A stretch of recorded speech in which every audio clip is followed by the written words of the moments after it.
Hello, Jared here, and I'm back with another video. Basically, it's a tutorial. I'm always nervous doing these because, sometimes I know everyone's got their methods of doing it, and I'm not saying mine is the right one by any means. But I wanted to make this video regarding lines and line weight and anything regarding lines, so it might help your drawings and characters come just be a little bit more lively because I went through a lot of processes over the last 2 years where I had to discover what worked for my characters, and I kind of came full circle. And I'm ashamed to say this, I made a video about 2 years ago, almost to the day, about line art and coloring. And it basically showed you how to use the line tool in Photoshop. So you have these very, very digital lines, like 3 pixel width, and I'm showing you how to build lines on a drawing without a pencil or a stylus, and you're using your mouse. Because that was kind of the selling point, right? Where, oh, you don't even need to draw this stuff. You can just build it with a Photoshop tool. Awesome. But no, it definitely will end up hurting your drawings. It'll make them look sterile, and I want to kind of show people what I'm talking about here. So I got a lot of projects up here that I'm going to walk you through, but I'm going to start with this blank canvas. And what I used to show is I used to have, let me find a good example here. Let's say this is what I was showing in my last tutorial, where it'd be 3 pixels, and I do apologize for any weird noises that you're hearing. My pet cats are going insane. In fact, I'm going to shut the door because they're freaking me out.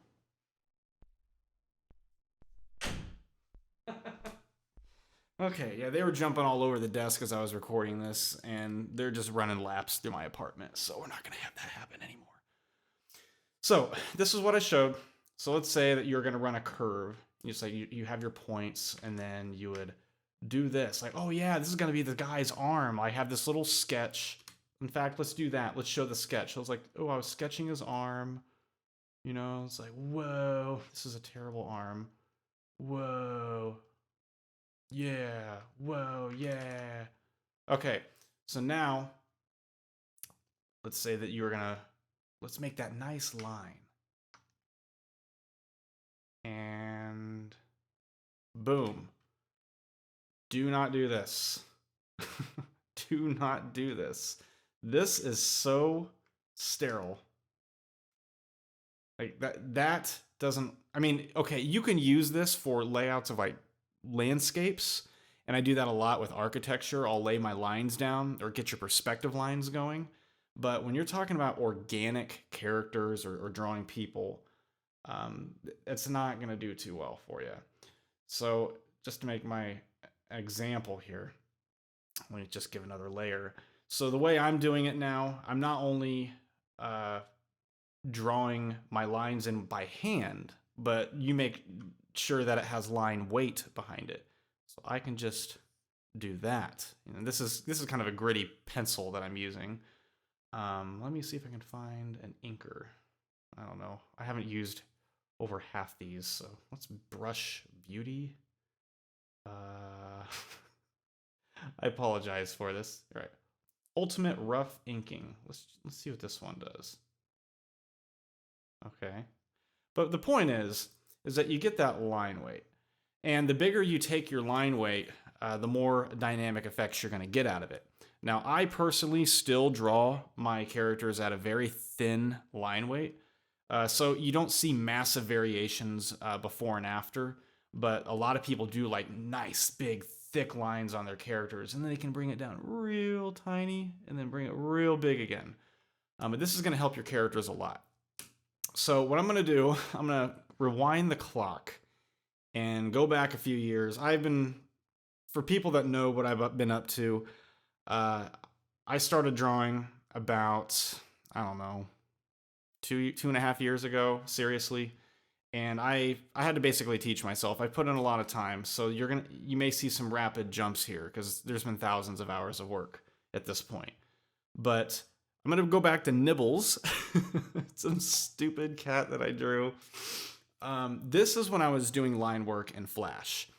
And I don't like using Flash because I don't have a lot of control over my lines. And even though there is line weight here, it almost makes it look way too digital for me. And this is a personal preference. There's nothing wrong with this technique. A lot of people use Flash for line work. But I personally prefer a more organic method. But at this time, I was still trying to understand what I liked and what I didn't like. All I knew is I didn't like this method because I didn't have as much control of my line. I was at the mercy of Adobe Flash. So I ran a test, and it's so funny how I'm looking at this now because I don't think it looks good. But at the time that I did it, I thought it looked great. I took the same drawing and I used the line tool. And this is the problem. Look, it's just straight lines. Oh, it's clean, but it's just sterile. Like it lost life. And I actually remember asking a good friend of mine what he thought between the two, and he liked this one better. And I'm like, no, I think the new one looks better. I've never done line work like this. This cleans it up. Oh my gosh. And I went with that for a solid year and a half on everything that I did. I just abandoned the whole let's draw my lines in. Do not do that. Learn from my mistakes. Obviously, there's illustration and tons of problems galore, but we're just going to talk about lines.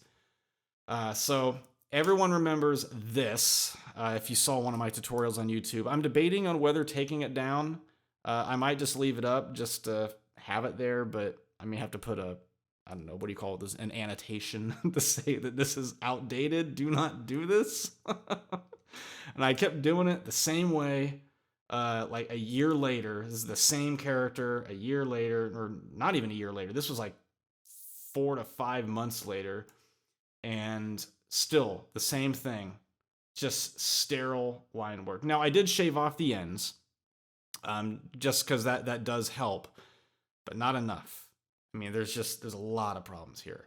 So same character, let's fast forward even more. This is when I started drawing my lines in, and I said, screw the cleanliness. I want the organic feel of it. And this line work was actually not done in Photoshop. This was done in Mischief, because I still prefer Mischief's pencils and the way that it feels when I do line work. Because to me, from comics and graphic novels that I've read by people that do the pencil and paper method, I still like to do digital, but I want some of that rawness of the lines. And right now, I use sketchy stuff. Whoops. I use sketchy stuff for my lines in Photoshop, but I don't finish in Photoshop. But the nice thing is that you can just bring it around. So I'm at about this thickness. As you can see, it is quite thick, but you can also see the line thickness variations through here versus here. Now, this may not be correct because technically lines that are away from you, especially if light is on them, if you want to show more curvature, you want to keep it a little thinner away from you. So if you have things under here, it might be a little thicker. Same with the face, especially the face. In fact, I may have got this one backwards. But it was a step in the right direction for me. You can keep it real thin where the curvature in the light, and then it gets thick. And this is a really terrible example that I'm showing here. But I see a lot of people doing it that way because you got your shadows, you got the neck underneath with all the shadows. So another technique that you can do. And then, of course, the latest version of him is the young version of him. That was an older version of him. So this is 14. This is 6. So this is the preferred method of doing line art.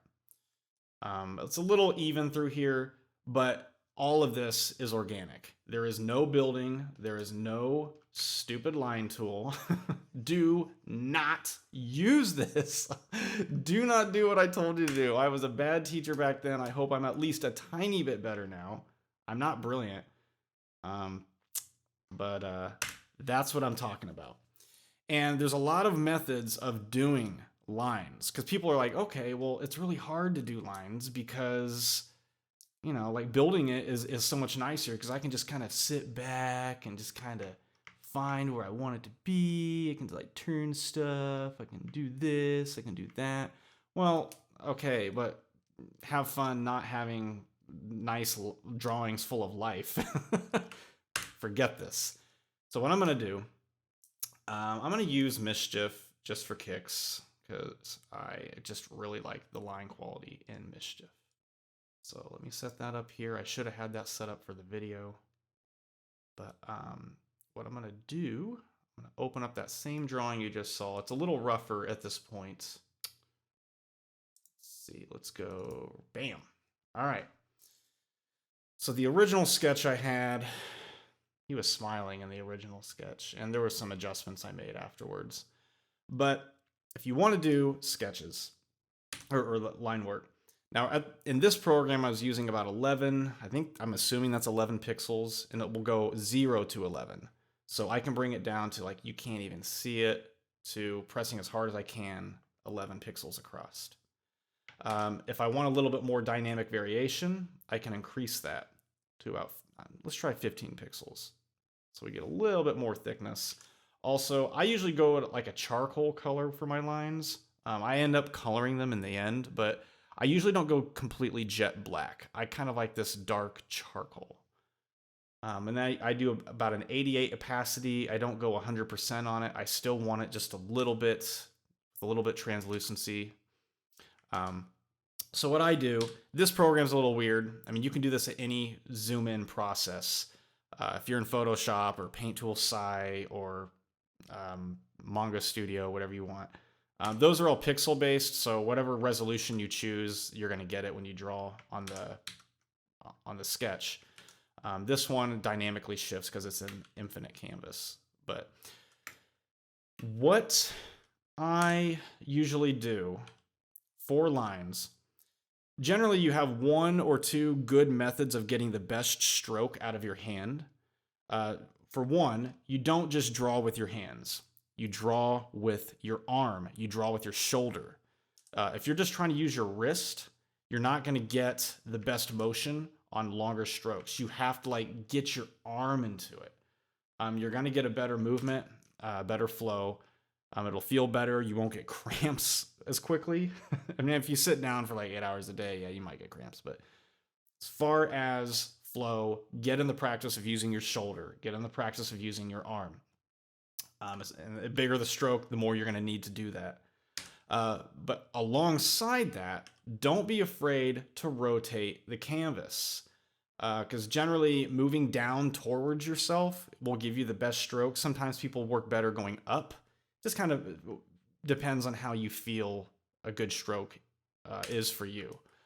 I like to go down, and it's okay to like have your lines cut through because I'm always prepared to erase. So if I'm just trying to get that perfect pass through, let's see, for this, just a nice medium line. And don't be afraid, you might have your finger on Control Z a lot, at least the way that I do it. But another way, since this is a sleeve, sometimes I will have to do the sleeves first. So it's usually a lot easier to do that. And then start from here and then move up. Or rotate it, because I'm right-handed, and then just bring that through there. And then I can just take these cut-throughs, little cut-through lines, just kind of erase that back, shave that over. And I'm really zoomed in, so you might see a little bit of imperfections here, and this is a fast job. But you zoom out, there you go. I mean, it can be anything you want. And for shadows, generally just for like the texture effects, I always like to put in my little shadow lines. And generally I would do this after I do the arm, but I like the shadow lines. And so now I'm using my wrist on this. Like these are like fine details, and you know, choose what you feel works, but that's the way that I like doing it. And again, I'm just no problem angling it. And another thing that I like to do, let's say that I'm going to be sectioning things off with a character. A lot of times I will just make a new layer for specific parts of the body because I know that I'm going to have to cut through a lot of things. So it makes my life a lot easier creating that new layer. And let's say if I do the tail here, I'm just going around. I mean, this is fast. This is not a good job that I'm doing here. But if I have to like go through here for the flow, or I'm looking for a flow, and I've already drawn the pants on this video, well, I don't have to worry about like lining these lines up. I can just back that all the way off, and I only have to control that one layer. And then when I'm done, I just move down and start a new, just have all the layer combined again. So yeah, and a lot of times I will keep eyes separate on their own layer. I'll keep whiskers separate because they cut through so much and I have to do some editing. Then I start an eye layer because a lot of times I spend a lot of time trying to get the eyes right because eyes are super important for me. And even sometimes I will have pupils separate. And I will do that because those cut into the eyes. And if I mess up on something, I don't want to have to redo part of the eye line. So that's the beauty of working digital, is that you have layers to choose your lines. And then once you get all your lines wrapped up, let's see if I can Control Z the living crap out of this. Come on. Ah, the cats are going crazy outside my door again. And done. Okay, give me 1 second. Oh, never mind. My cats are really good at opening doors, so they already opened the door. Good job, Pixel. So, now that we have that, let me go back to the original sketch. I think I had the eyes. See, the eyes and pupils were separate. I put the pupils and the whiskers on their own layer. Well, that looks kind of frightening. Let me get rid of the sketch. There we go. So if I had to move the eyes around, you know, I can bring it into Photoshop or do whatever, and I can be like, oh, whoop, wrong layer. And then I can just be like, derp. Now that is the fine-tuning perfection that I needed right there. So we got the derp. This pupil just needs to go ahead and be over here. And we got our character. So anyway, let's go back into Photoshop. And what we do next with our lines. Now again, if I really wanted to fine tune this, you can shave parts of the face. Guess isn't gonna let me do it here. Yeah, it is. But if I wanted to do this, you could shave down that line, you know, for like if light is hitting it, so you can make that a thinner part. But what I do to compensate with that, rather than just the line thickness, is I do it with line coloring. And that's a really big part of putting together a composition or a drawing. So coloring your lines is enormously important. Let me go ahead and put the base layer on here. So this is just the base color. I think there is, let me turn off the shadow here. So base color with the black lines. And what I also do sometimes when I work with lines, I'll duplicate the layers. So here's the pencil. I can just duplicate that, get it super crazy dark. But I generally bring it up about 95% darkness. But it doesn't matter because once I color it, it's all good. So as you can see, the base color looks fine, but the black is defined. It does show us the character quite a bit, but what's going to happen is when you color lines, it really softens the image and kind of brings it together. So let me turn on the line color. Actually, I made a copy here. Let me just undo this. All right, so there's the line color. And generally the line coloring I do last, and this is a little bit lighter than I normally go, because you still want to have the definition of the character, like where everything is at. And usually I will put more emphasis on the eyes and maybe the eyebrows and whiskers and the mouth, the features that matter. So I want the eyes to be guided towards the face. So that's why these are black. The pupils are jet black, and we get the top of the eyelids here. And I'm a very dark gray on the eyebrows. But whatever color that you're sitting next to, you want to be that same. What am I looking for? At least the same chroma. Is chroma what I'm doing? This is why tutorials are tough for me, folks. I'm trying to get better at this. Gray, and then you're going to go like a darker gray. So if I were, let's make an example here. Generally, so I always like to dip my gray. This is the gray where I'm at. I usually take it about, I don't know, what you call it, maybe 30-40% darker generally. And it would be like that. So again, this is a lighter gray than usual. I usually lock the layers too. There's two ways you can color lines. One method I've been doing just to cut down on layers is when you lock it, you only color on that layer. So let's make this black just so you can see it. So I'm only hitting the lines, which is pretty cool. But whatever you mess up, you got to go back and redo again. So like, oh, I need to do that. Well, I have to color back over that in order to get rid of that, unless you just Command Z out of it. But you can also, for example, I made this for the demo.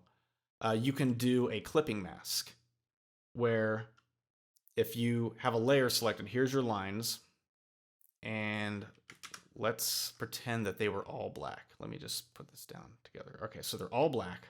This is what you imported. And like, well, I want to start coloring, but I don't want to lock a layer. I want to do it a different way. So what I generally do is I create a new layer and then right click, create clipping mask. And now on this layer, anything I color on this layer will only show up on the layer below it, because you got the little arrow and it's only locked to this line layer. So you get the same thing. Let's just make this red for, whoops, wrong layer, right here. So now anything I color, I'm just going crazy here, it's only going to color that line. But what's nice is just on a single click, I can unclick that and we're back to black. I don't have to go and recolor it to get another color. So this method is actually a little bit more non-destructive, because you're not even touching this layer. It's just an overlay, which is pretty nice. And I did that for a long time, and honestly, I might still keep doing that, but again, my projects get so large that I just want to just keep it on one layer. And I'm confident enough that whatever mistake I make here, I'm not losing the lines, I'm just having to redo some color. So it's not a big deal to me. Clipping masks come in a lot more handy for other items like shadowing and lighting and all sorts of other things, but that's for another day. So it's pretty good to get in the practice of, again, drawing your lines. Make sure you have some weight to them. And now what I could do for this example, let's see, we got a gray, like this is kind of a white. If I really wanted to eliminate that, could do this, but it kind of depends on the background that you have. So if I lower the flow here, maybe that'll help kind of do a faded transition. And honestly, I'm probably going to do this and go, ooh, I like this. I probably should have done it like this. But I don't know. It's personal preference. I mean, you can do it any way you want. I think this is just a simple backdrop. That's all I did. Yeah. But that's the thing. The face gets kind of lost in the background, and I don't really like that. I did add some shadows. That kind of works. I don't know. But this was the original. I was okay with it. It didn't bother me. But hopefully I didn't ramble too much, because I tend to do that sometimes. But line quality, line weight, drawing your lines, moving it towards you or moving it in the best motion. Don't be afraid to rotate. Don't be afraid to color your lines. You can do it by locking a layer. You can do it with a clipping mask. And make sure that the emphasis of the lines are where you want the eyes to be. People tend to look at faces first. So if I had the entire drawing, let me shut this down. If I had the entire drawing, it was like this, that's kind of kills the life a little bit. Because if I'm trying to color the same gray, it's like, ugh. Well, obviously this can't be like that, because where's the face? So get that nice and dark. You can just color those pupils in. And this is the wrong brush to be using, by the way. I don't use this brush to color lines. And now this line here gets a little lost with the eyeball. So generally, let me just find that same dark color, that dark gray. This is really the wrong brush to use.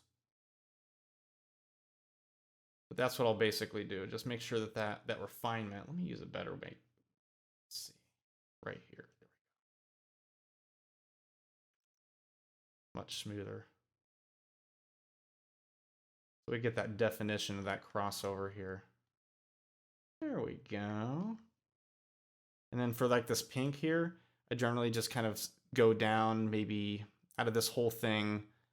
I don't know. It's hard to, I'm trying to say what percentage or how dark you should go, but enough where it defines it. So I take this. So it's like the same color, but darker, darker value. And the mouth, I have no problem keeping dark too. I want people to really see that mouth. And then, of course, I wanted the cheek line defined, so I kept the cheek line defined. And again, it just depends on how dark you go. If you say too light, you'll lose the definition. If you go too dark, it might be a little harsh and jarring. The eyebrows, they're not getting enough they're not pronounced enough, so I really want to bring those out. And honestly, I could probably just kind of do that. Make the whiskers darker. I can make them lighter. It also really helps if you have like a dark scene. Let me see if I can reverse this. So if you have like a dark scene, now there's a lot of mistakes in here on a dark thing. If I would have gone through and just done some erasing of the background or the base color, it would have been cleaner lines. But if you have details like this, then I can go in with a lighter color and get that light. So now you can see the whiskers in the dark. So all sorts of things you can do. So let's put that back, that back. Wow, I kind of messed them up, but there we go. So hopefully that helped a little bit. Don't build your lines. Please don't build your lines. Draw your lines. Draw your lines. It's going to help you enormously, and you will thank yourself for it. There's all sorts of inking brushes out there. All sorts of Photoshop awesome stuff you can get. And there's a lot of programs you can get for any types of inking. It depends on what types of inking you want to do. All these brushes over here that you're seeing are Kyle brushes. And I believe you can go to, I believe it's kylebrush.com. Let me just double check that. Yeah, it's kylebrush.com. There's a ringing endorsement. For like $15, I got like 150 brushes, anything you can think of. You got some effects brushes, you got some noise brushes, canvas brushes, charcoal, inking, pencil, sketching. I mean, it's amazing how many brushes you get for $15. So if you're a Photoshop user, treat yourself to quite a lot of options in brushing heaven. So, other than that, I think that's it for today for lines. So thanks for watching. Comment, like, subscribe, and I'll see you next time.